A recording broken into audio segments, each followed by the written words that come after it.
اچھا، دوسری بات جو میں نے آج کرنی تھی نا، مجھے اکثر ایک طعنہ بھی سننے کو ملتا ہے، دو چار دوست ہیں وہ تو اکثر یہی کہتے ہیں جب بھی ملتے ہیں کہ آپ انجینئر صاحب کے خلاف کوئی ویڈیو نہیں بناتے. تو میں ان سے یوزلی تو یہی کہتا ہوں کہ آپ مجھے بتا دینا کہ یہاں پوائنٹ آؤٹ کریں، ویڈیو میں بنا دیتا ہوں. تو جب مجھے کوئی چیز ملے گی تو انشاءاللہ میں بنا دوں گا. پہلے بھی ایک ویڈیو میں نے بنائی تھی، ان کے اوپر لنک ڈسکرپشن میں ہے، مسلم علمی کتابی کے نعرے کے اوپر، جس میں نے کہا تھا کہ اگر مسلم دیوبندی مسلم، بریلوی مسلم، شیعہ مسلم، نقشبندی مسلم ہیں، سیفی مسلم، چشتی مسلم ٹھیک نہیں ہے تو پھر مسلم علمی کتابیں بھی ٹھیک نہیں ہیں. وہ خیر آپ دیکھ لیں. آج کی ویڈیو ہے ان کا ریسرچ پیپر 5B، مشہور و معروف ریسرچ پیپر ہے. میں نے ابھی رکھا بھی تھا ڈھونڈ کے ویڈیو بنانے کے لیے، لیکن وہ مس پلیس ہو گیا، ابھی ادھر ادھر ہے، مجھے ملا نہیں ہے. خیر چونکہ مشہور ریسرچ پیپر ہے، انجینئر صاحب نے بھی کئی دفعہ تعارف کروایا ہے، اور اس کو وہ علمی ایٹم بم بھی کہتے ہیں. واقعہ کربلا کا حقیقی پس منظر 5B صحیح الاسناد احادیث کی روشنی میں. چونکہ اس ریسرچ پیپر میں ایک دعویٰ کیا گیا ہے صحیح الاسناد احادیث کی روشنی میں، تو 5B میں ایک روایت ہے جو کہ میرے نزدیک موضوع اور من گھڑت ہے. اب کوشچن پیدا ہو جاتا ہے ہو ایم آئی، میرے نزدیک کیوں؟ میرے نزدیک اس لیے کہ اس کو دور حاضر کے ایک محدث قاری ظہور احمد فیضی صاحب نے موضوع قرار دیا ہے. تمام ائمہ محدثین کی، بڑے بڑے ائمہ محدثین کی آراء کی روشنی میں، متن کے اعتبار سے بھی اور سند کے اعتبار سے بھی. تو ایک تو میں یہ بتاتا چلوں کہ یہ جو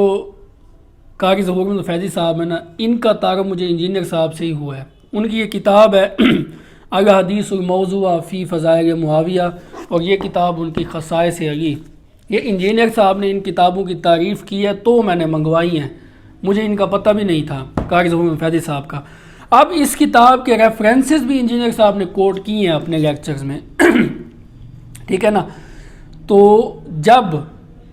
انجینئر صاحب نے اس کتاب کے ریفرنسز کوٹ کیے ہیں تو میرا یقین ہے انہوں نے یہ کتاب ساری پڑھی ہوگی. اگر ساری پڑھی ہے تو اس میں انہوں نے جو ریسرچ پیپر 5B میں ایک روایت ہے جو کہ صحیح مسلم کی روایت ہے، اس کے اوپر جو جرح کی ہے متن کے اعتبار سے سپیشلی، میرے خیال میں وہ ایک علمی جرح ہے. اس جرح کو پڑھنے کے بعد میں قائل ہو گیا ہوں کہ یہ روایت قابل اعتماد نہیں ہے، اس کو چھوڑ دینا ہی مناسب ہے. چونکہ ریسرچ پیپر 5B میں اب صحیح الاسناد احادیث کا دعویٰ ہے، دوسری طرف یہ کتاب ہے، انجینئر صاحب نے اس کا ریفرنس دیا، مجھے وہیں سے ملی، میں نے پھر پڑھی. اور اس کتاب میں جو روایت ہے، میں قاری ظہور احمد فیضی صاحب کو بھی داد دوں گا کہ وہ روایت ان کے مقدمے کے سپورٹیو ہے. جو وہ مقدمہ بیان کرتے ہیں نا کہ امیر شام رضی اللہ تعالیٰ عنہ کی شان میں کوئی صحیح حدیث نہیں ہے، جو میرا بھی مقدمہ ہے، جو انجینئر صاحب کا بھی مقدمہ ہے، جو امام احمد بن حنبل کا بھی مقدمہ ہے، جو مولانا اسحاق کا بھی مقدمہ ہے، اور کئی ائمہ محدثین میں نام ان کا مقدمہ ہے کہ ان کی شان میں امام اسحاق بن راہوے کا یہی مقدمہ ہے کہ ان کا دعویٰ ہے کہ امام نسائی کا یہی دعویٰ ہے کہ ان کی شان میں کوئی صحیح حدیث نہیں ہے. یہ حدیث اس کو سپورٹیو ہے، اس کے باوجود انہوں نے اس حدیث کو ضعیف قرار دے دیا. میرا جو مقدمہ ہے اس کو بھی وہ حدیث سپورٹیو ہے. میں نے پھر بھی آج ویڈیو ریکارڈ کر رہا ہوں کہ یہ حدیث نہیں ہے. اس کے اوپر انجینئر صاحب کی ایک ویڈیو آنی چاہیے، ایک علمی رات. انشاءاللہ میں پلان بھی کر رہا ہوں ان کے پاس جانے کا نیکسٹ ویک یا اس سے، تو وہاں بھی انشاءاللہ مجھے موقع ملا تو میں ان کے سامنے یہ بات ضرور رکھوں گا. تو روایت صحیح مسلم سے، اگرچہ میں صحیح مسلم سے بھی پڑھ سکتا ہوں، میں اسی سے ہی پڑھ رہا ہوں. یہ صحیح مسلم بھی بتاتا چلوں، بخاری مسلم کا جو پیکج ہے نا انجینئر صاحب کا 5000 میں دونوں دے دیتے ہیں ود ہوم ڈلیوری،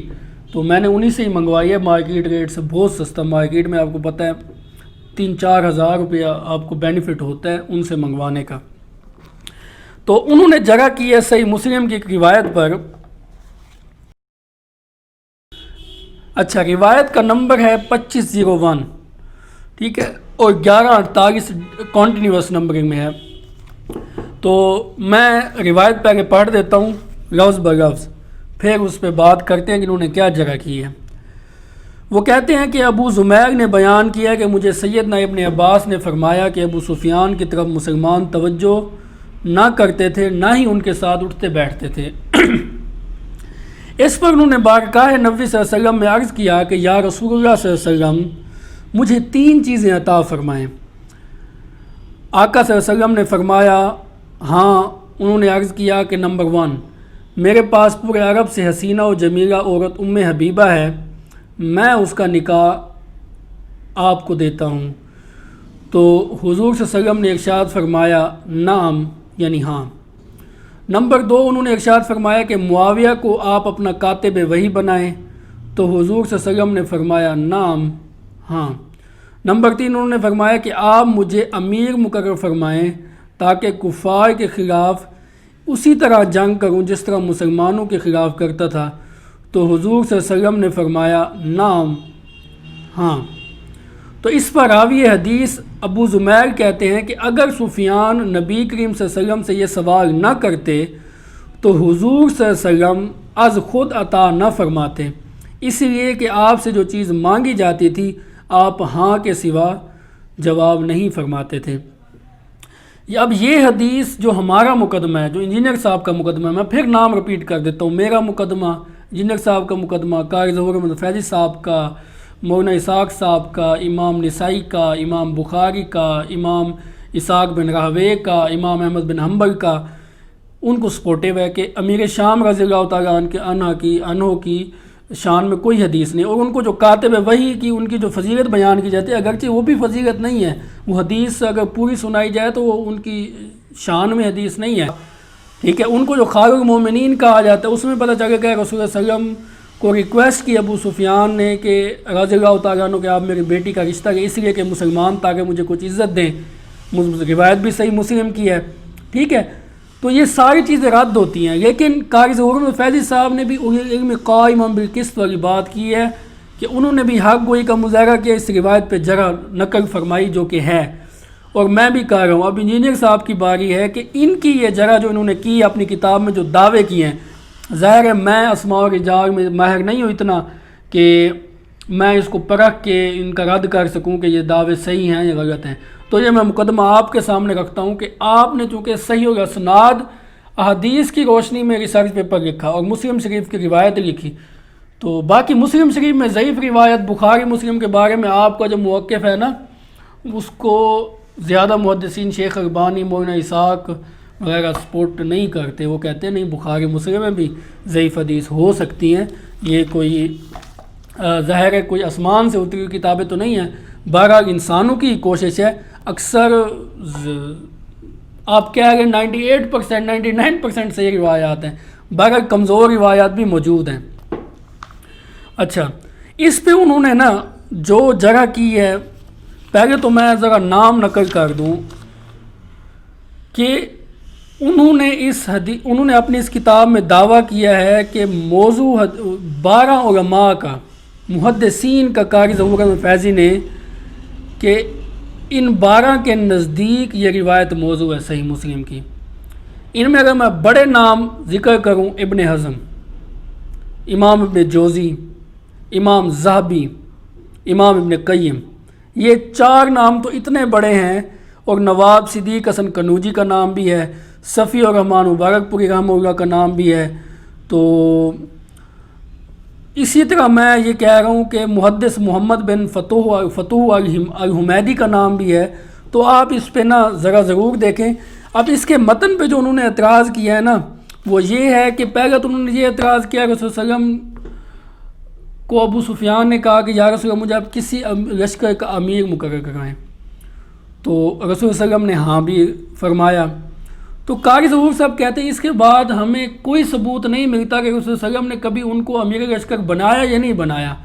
اگر رسول صلی اللہ علیہ وسلم نے وعدہ کیا تھا تو آپ ضرور پورا فرماتے، لیکن اس کا کوئی ثبوت نہیں، آپ نے کبھی ابو سفیان کو کسی لشکر کا امیر مقرر نہیں فرمایا۔ اور دوسری بات جو ہے نا کہ سیدہ ام حبیبہ کا نکاح،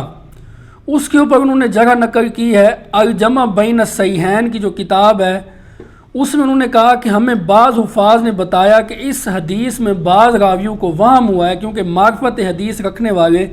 2 شخصوں میں اختلاف نہیں ہے کہ نبی کریم صلی اللہ علیہ وسلم کا نکاح ام حبیبہ سے فتح مکہ سے قبل ہوا تھا، اور اس وقت وہ حبشہ میں تھی، اور ابھی ان کا باپ یعنی ابو سفیان کافر تھا، ٹھیک ہے۔ تو یہ کہہ رہے ہیں کہ یہ جو وہم ہے یہ کس کا ہو سکتا ہے، اس کے اوپر امام ابن جوزی لکھتے ہیں کہ محدثین نے اس وہم کی نسبت اکرمہ بن عمار کی طرف کی ہے۔ یحییٰ بن سعید نے اس حدیث کو ضعیف کہا ہے۔ امام احمد بن حنبل نے بھی اسی طرح کہا ہے۔ یہی وجہ ہے کہ امام بخاری نے اس سے روایت نہیں لی۔ امام مسلم نے اس سے فقط اس لیے روایت لے لی کہ یحییٰ ابن معین نے اس کے بارے میں کہا وہ سکہ ہے۔ ہم کہتے ہیں وہ اس حدیث میں کھلا وہم ہے، کیونکہ تمام راویوں کا اجماع ہے کہ رسول اللہ صلی اللہ علیہ وسلم نے نجاشی کے پاس پیغام بھیجا تھا اور اسی نے ملک حبشہ میں آپ کے ساتھ ام حبیبہ رضی اللہ تعالی عنہما و سلام اللہ علیہا کا نکاح کروایا تھا۔ تو متن میں دو بڑی خرابیاں آ رہی ہیں۔ سند کو چھوڑ دیں، اتنا یعنی علم حدیث میں سب کو پتہ ہے کہ ام حبیبہ رضی اللہ تعالیٰ عنہ کا نکاح کب ہوا تھا رسول اللہ صلی اللہ علیہ وسلم سے۔ اور دوسرا میں نے ذکر کر دیا ابو سفیان رضی اللہ تعالیٰ عنہ امیر بنانے والی بات، تو اس کا حوالہ انہوں نے لکھا ہے جامع المسانید ابن جوزی کا، ٹھیک ہے۔ تو کشف المشکل من احادیث الصحیحین اس کا انہوں نے حوالہ لکھا، اس کے علاوہ سیر کا حوالہ بھی لکھا، اور بھی کئی حوالہ جات ہیں، میں سارے نہیں پڑھ رہا۔ کہنے کی بات یہ ہے کہ جس کو یہ پڑھنے کا شوق ہے نا، یہ نا میں اینڈ میں جیسے ہماری ویڈیو اینڈ ہوگی نا، یہ ساری جو ڈسکشن کی ہے نا قاری ظہور احمد فیضی صاحب نے ائمہ محدثین میں، اس کے میں جے پی جی ایڈ کر دوں گا، تو وہ اس کو کوئی روک کو کہ اس کو پڑھ لے، یا اس کو آپ سٹاپ کر کے اسکرین شاٹ بنا کے پڑھ لیں۔ کہنے کی بات یہ ہے کہ جتنے بڑے بڑے محدثین نے اس حدیث کو ضعیف قرار دیا ہے، موضوع قرار دیا ہے، وہم قرار دیا ہے، تو یہ کوئی چھوٹی بات نہیں ہے۔ آپ ضرور اپنے اس ریسرچ پیپر کے دفاع میں ایک ویڈیو ریکارڈ کرائیں کہ کس طرح قاری ظہور احمد فیضی صاحب کی یہ ساری ڈسکشن کمزور ہے، اور آپ کے پاس کیا ثبوت ہے کہ یہ روایت صحیح ہے۔ صرف یہ کہہ دینا کہ چونکہ مسلم میں ہے تو آپ ہم اسے صحیح مانیں، تو یہ زیادتی والی بات ہوگی۔ یہ آپ جیسے علمی بندے سے یہ اپروچ مجھے امید بھی نہیں ہے۔ انشاءاللہ میں انتظار کروں گا کہ آپ کا کب اس پر رد عمل آتا ہے۔